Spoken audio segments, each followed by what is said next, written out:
Quand on regarde au niveau des régimes de retraite, mais les régimes de retraite, pour moi, là, ben c'est pas l'employeur qui nous donne ça parce qu'on est fin et on est beau. Ça fait partie de l'assiette, ça, cette affaire-là. Et, tu sais, quand on considère que les régimes de retraite, c'est de l'argent qu'on place, puis c'est de l'argent qu'on n'a pas aussi sur notre augmentation. Alors, comment qu'on peut expliquer qu'aujourd'hui, les régimes de retraite, ça ne fait pas partie des clauses orphelins? Fait que c'est une petite question.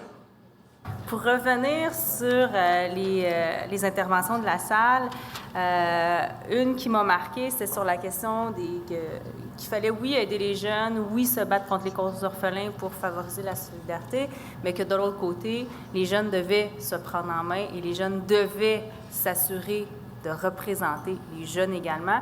Et je suis très contente de l'avoir entendu, cette phrase-là, c'était de M. Cardinal, parce que c'est exactement la conclusion de la recherche qu'on a mis de l'avant dans notre terrain de recherche sur les jeunes et le syndicalisme. Il faut, oui, oser intégrer les jeunes, oui, oser leur donner une voix au chapitre, mais encore faut-il que les jeunes prennent ce flambeau-là, qui veulent le porter et qui osent aussi représenter leurs propres intérêts et faire entendre leur voix et prendre la place qui leur sont offerts. Et souvent, c'est pas cette adéquation-là n'est pas souvent ou n'est pas nécessairement fait dans les organisations syndicales. Donc, effectivement, c'est une responsabilité qui est double et qui doit être partagée.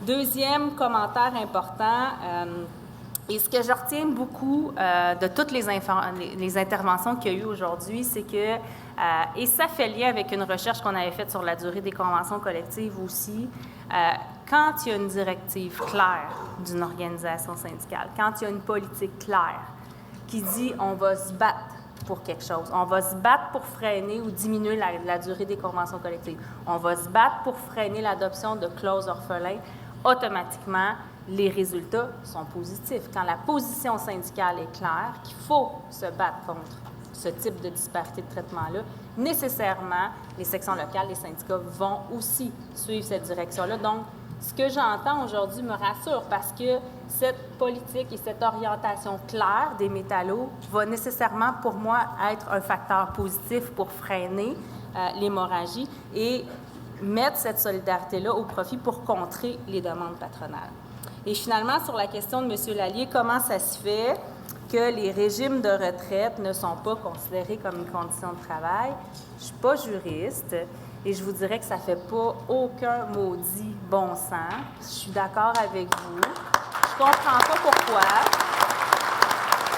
Je comprends aussi que dans le passé, pour représenter mes collègues sur le régime de retraite, je comprends que je leur rentre dans la gorge à chaque négociation qu'on va prendre juste un maudit % d'augmentation salariale parce qu'il faut bonifier le régime de retraite.